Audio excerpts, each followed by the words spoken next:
So we're up at Ballakelly Farm, and guys, aside from the obvious answer of farming, what can you tell us about what you do up here? We produce all 3 species for the local markets that are processed through Manx Meats. Some of that we'll bring back and process ourselves on a Friday. That'll then go into market at Tynwald on a Saturday. We'll put orders out through the week. Apart from that, it's nothing else really apart from farming goes on around here.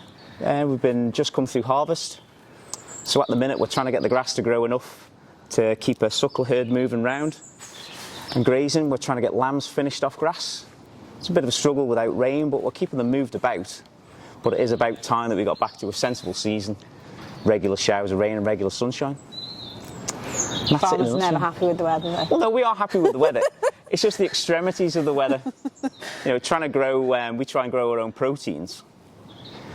And that's a crop that's fairly sustainable. It doesn't need an awful lot of rain. As long as it gets a good 30 mil of rain at the right time, you can get away with a fair decent crop. But we just seem to be getting a deluge when it's planted, a little bit of rain halfway through, and then a bit of rain at harvest. So at the growing period when it really needs it, it's not getting the rain that it should get. If I just pick up on his protein farmer term, pigs predominantly have soya in their diet, and soya, as most people know, comes from your South America, and as a product from the world, it's not very green and it's not very eco-friendly really. A lot of miles in it. And so we've gone down the road of trying to make the pig herd soya free.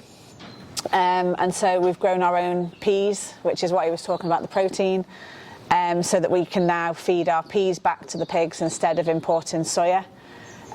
So a soya-free pig herd is, you know, like gold dust. Only really the other types that would be like that are your people that have a few pigs in the back garden type thing. And it's something that we haven't really shouted about yet. We've obviously been doing this. Is this our 2nd season of our own peas? It's the 3rd year of growing our own peas, yeah. Yeah, but the first year we wouldn't have had them to feed, would we? So it's our 2nd year of feeding. No, they went into the cattle diets the first year. And peas are a funny crop to grow to. They can have too much wet weather at harvest when it's not needed. And you're trying to combine mushy peas, and yeah, it doesn't happen. And peas are also, we were talking before about how Ballakelly is trying to take the sustainable farm route, which is all about trying to sort of look after the soil, and the soil will look after us. Peas are what they call a break crop, is that right? Yeah, they're a good break crop for the agronomy side, but they'll put a lot back into the ground through nitrogen. They'll take nitrogen out of the air and fix it into the roots. So it's a good crop for us. It's a good entry. It's a good entry then for a following crop. And we've been doing lots of soil samples. So this year we're quite excited to get out there and do more soil samples to find out if the peas have truly improved the soil, as opposed to it's just, you know, something you think happens. They did last year, so it's just seeing 2 results the same. I'd like to see a bit of consistency now in soil reports. Staying on the crop topic, we've just done the harvest of the rye. So I'll let Alan explain a bit about the rye and what rye is. Yeah, looking at different adverts in the farming press and speaking to different people, and they were starting to grow an old-fashioned crop that was cereal rye. So it's an old crop that's had modern genetics put into it, and it's got a much better root structure that can that can go into the soil in search of moisture and go down a lot further.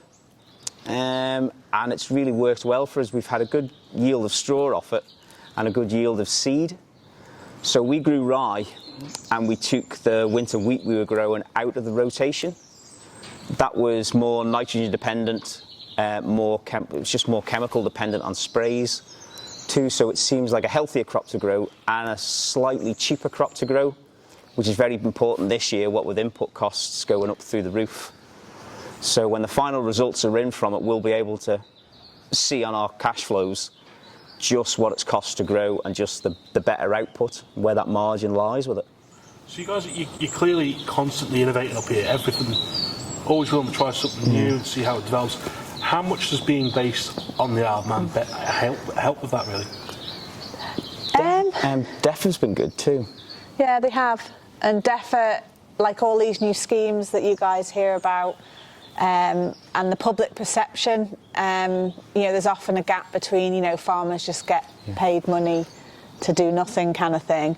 That is definitely not true at Ballakelly Farm. A lot of what DfE do is not just a free handout, it's a percentage of the cost. Not a massive percentage of the cost, but the work has to go in behind it as well. It's not just a handout for a holiday in the slightest.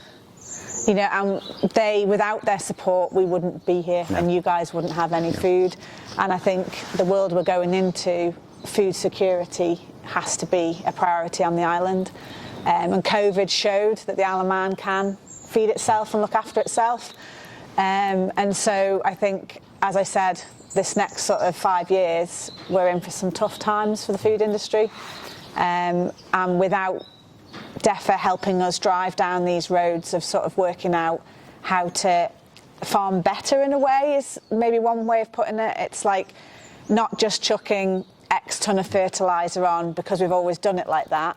Maybe trying to work out that only the bottom corner of the field needs that kind of fertiliser, and because we've soil sampled, It's not increasing outputs, not increasing your output at a subsidised cost.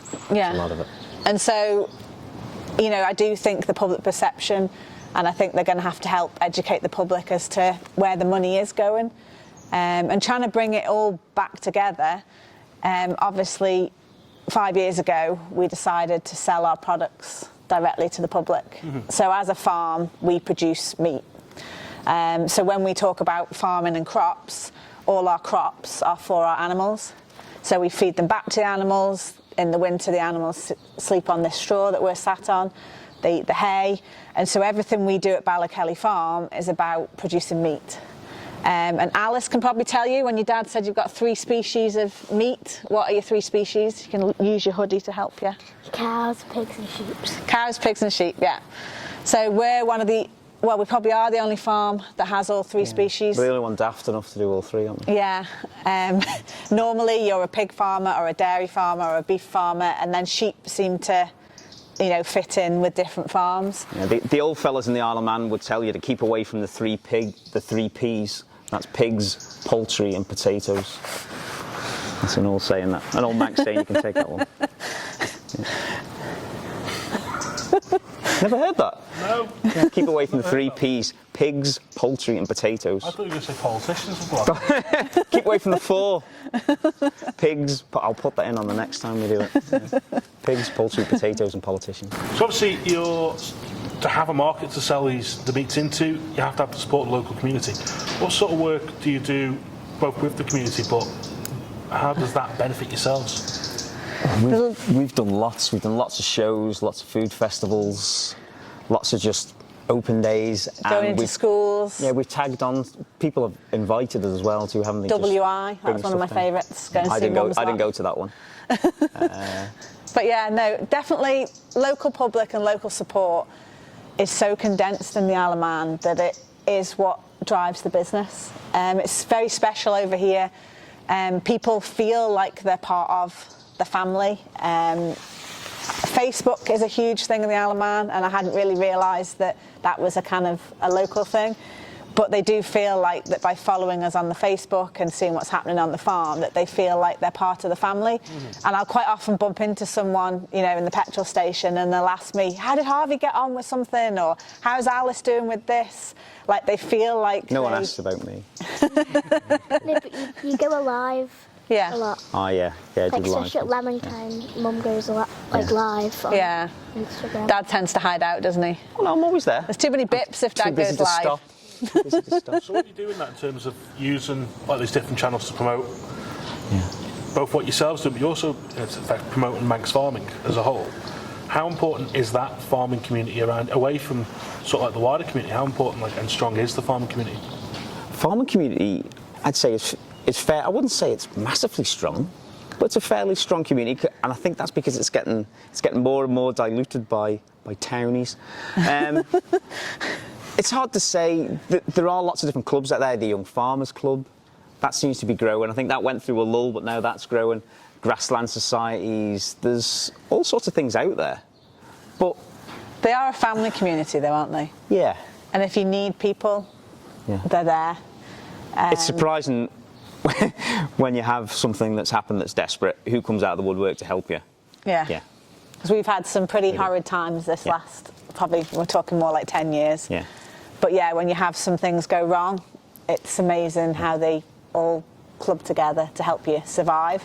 And I think that's why farming has survived. I mean, you talk about survival of the fittest. Farming is one of those industries, you know, we do know how to batten down the hatches, how to cut our costs. We do have a few farmer customers as well. Yeah? Yeah. Not an awful lot, because we're known to be a bit tight. Farmers in general, not just us. And just looking forward again, you said about generations on the farm. Alice, you want to one day run the farm? Yeah. Why do you want to do that? What is it about what you're seeing everyone else doing that you want to go, yeah, I want to do that? Just because my dad does it. Following your peers, is it? Yeah. Because We're all I guilty of was that. talking to my grandma once, talking about when I'm older, what will I do with the farm? And I said, if I sold it, I don't think my granddad would be very happy at me. Or my dad.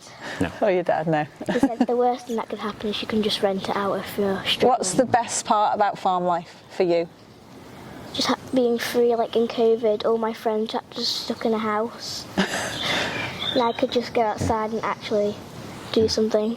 Well, you were a key worker, so you were part of the team that fed the Alaman, weren't you? It was madness around here, wasn't it? Yeah. Yeah. And the good thing about COVID was we had my friends joined us in COVID, so we all had like, instead of having one house, we had 3 houses we could go into. We pretty much had our own commune, didn't we? Yeah, we had a big bubble. combined. Yeah. A big food bubble, didn't we? Macy, Ali, Isla, and all that kind of stuff. We all kind of like combined it and worked together. And what makes you the most proud about being a farmer? What do you mean by that?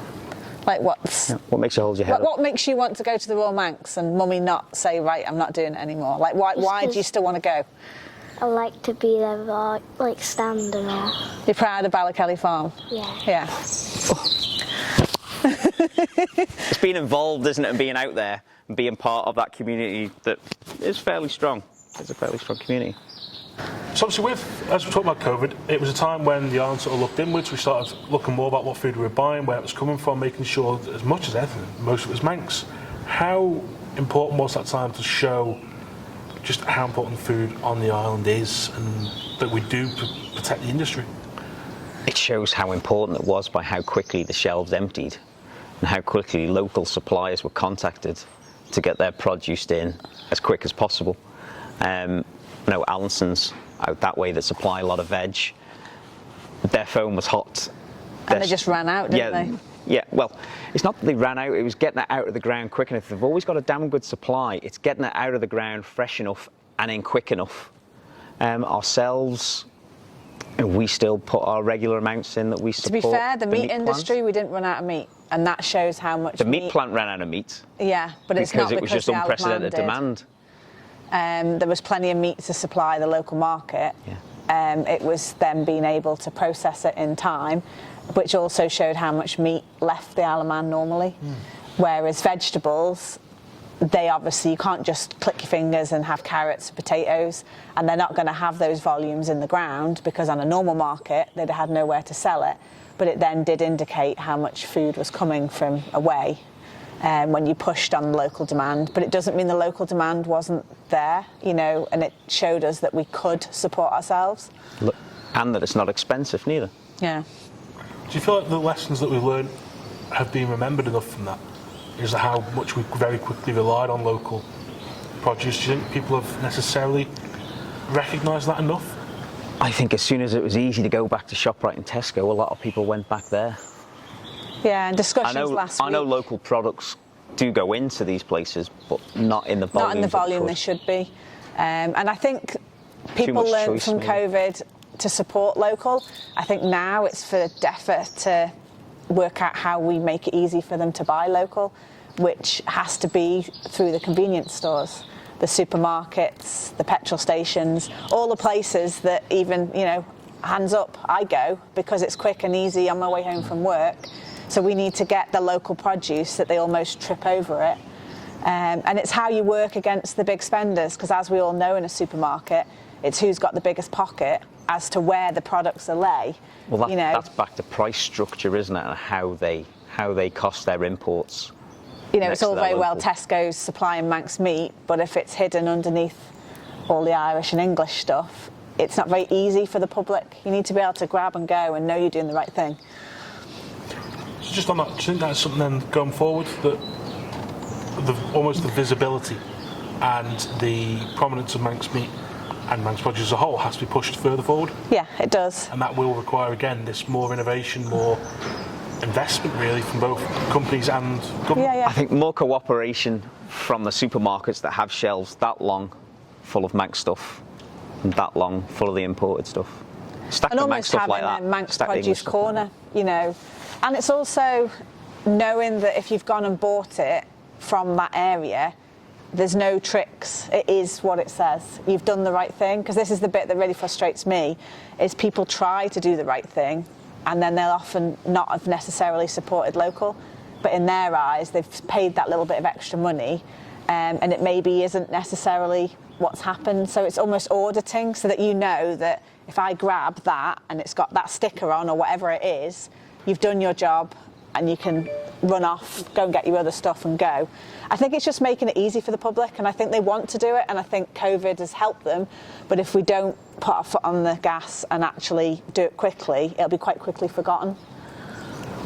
Just finally, guys, what is it about doing business on the Isle of Man that you really love? Because we know the people that we're dealing with and we love them all. For me, though, if we look back at the people who were new in business when we started this journey 5 years ago, we do continually come across them. And from trying to do your own local business, you make a big effort to support other local businesses. You know, so we always use Promenade T-shirts, we always use local people to do our cars and things like that. And there's a real community spirit within the business world. And I think that's what I've found the nicest, is it's almost like a business family.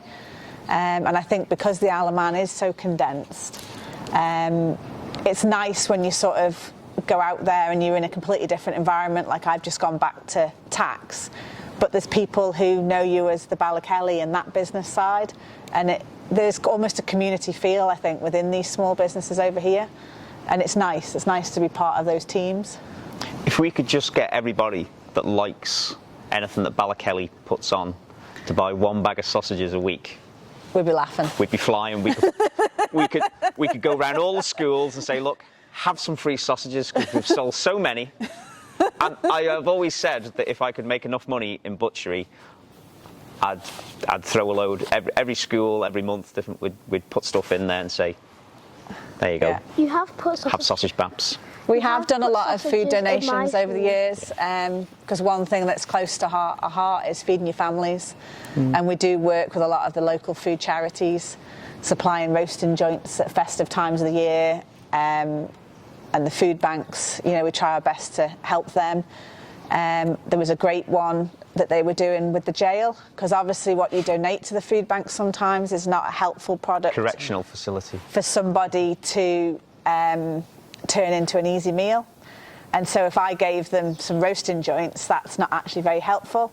So what they were doing is they teamed up with the guys and they were cooking ready meals. So with the big things we were giving them, they were doing ready meals, and then the ready meals then could be taken out to Meals on Wheels. And I just thought it was a great use of sort of all different areas of the Isle of Man. And those are things that I just think we need to continue to do and grow, and that's the business community. We do try and help each other.